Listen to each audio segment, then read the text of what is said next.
Si vous ne possédez pas de composteur et que vous souhaiteriez recycler vos épluchures de légumes, eh bien voici une solution enrichissante. Bien qu'il est facile d'avoir un composteur sur le balcon, vous n'êtes pas forcément intéressé puisqu'il faut le nourrir en permanence. Eh bien, sachez qu'il existe une technique beaucoup plus simple pour recycler vos déchets, nos déchets, les épluchures par exemple, et ça concerne surtout les épluchures, hormis les produits carnés et les litières d'animaux. Eh bien, on peut les recycler directement, les enfouir directement dans des pots, dans des jardinières ou dans des bacs. Alors pour réaliser cette petite recette de recyclage des épluchures, nous sommes dans une serre et ça va nous permettre justement de pouvoir rempoter des pieds de tomates. Allez, c'est parti. Donc j'utilise un pot en plastique, c'est un conteneur, voilà, qui est percé.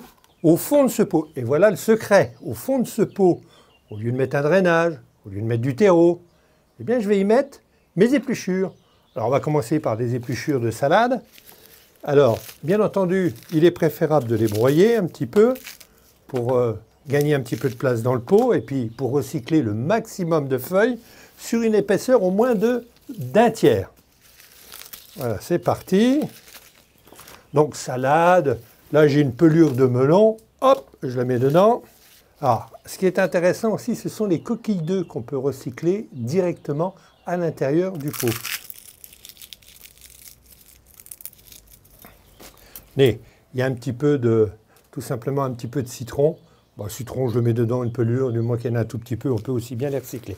Voilà, donc j'ai un tiers de déchets d'épluchures au fond de mon pot. Maintenant, par-dessus ce pot, je vais y mettre un petit peu de marc de café, parce que j'ai des marcs de café qui me restaient. Allez, je saupoudre par-dessus, c'est un bon élément, ça va enrichir et fertiliser en même temps mon substrat.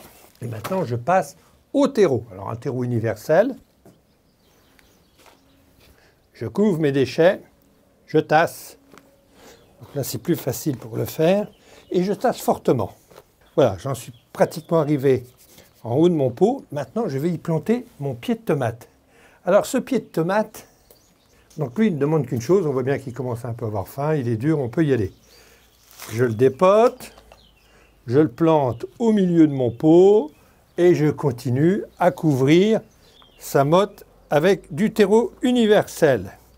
Alors là, il ne faut pas hésiter à mettre du terreau jusqu'au ras du pot, puisque les déchets organiques, les épluchures, vont se tasser légèrement. Donc on va récupérer une jauge ensuite lorsqu'elles vont commencer à se décomposer. Sous mon pied de tomate, je glisse une soucoupe. Alors d'abord pour faire des économies d'eau, puis une seconde raison, c'est qu'au moment où je vais arroser, il va y avoir un jus qui va couler, le jus des épluchures, c'est ce fertilisant. Et comme c'est d'une couleur assez sombre, on risque de tacher les lames de terrasse ou le carrelage de votre terrasse. Maintenant, on va passer à l'arrosage. Donc un bon arrosage au départ. On n'a pas mis une goutte d'engrais. On va attendre que ça se développe. Et là, j'ai une petite surprise pour vous. Et bien là, voilà ma petite surprise. Ce sont mes premières tomates qui commencent à mûrir sur ce pied de tomate qui a été rempoté il y a un mois et demi, sans une goutte d'engrais. Bien voici le résultat. Donc vous l'avez compris, c'est très facile de recycler directement vos épluchures sans passer par la case composteur. Alors si vous manquez de déchets organiques, pourquoi ne pas aller chercher des orties et de les broyer et de les mélanger avec vos épluchures? Vous allez accélérer la décomposition et vous aurez des pieds de tomates encore beaucoup plus jolis. Et quand je parle de pieds de tomates, vous pouvez aussi y mettre d'autres plantes, mais en principe des plantes plutôt gourmandes.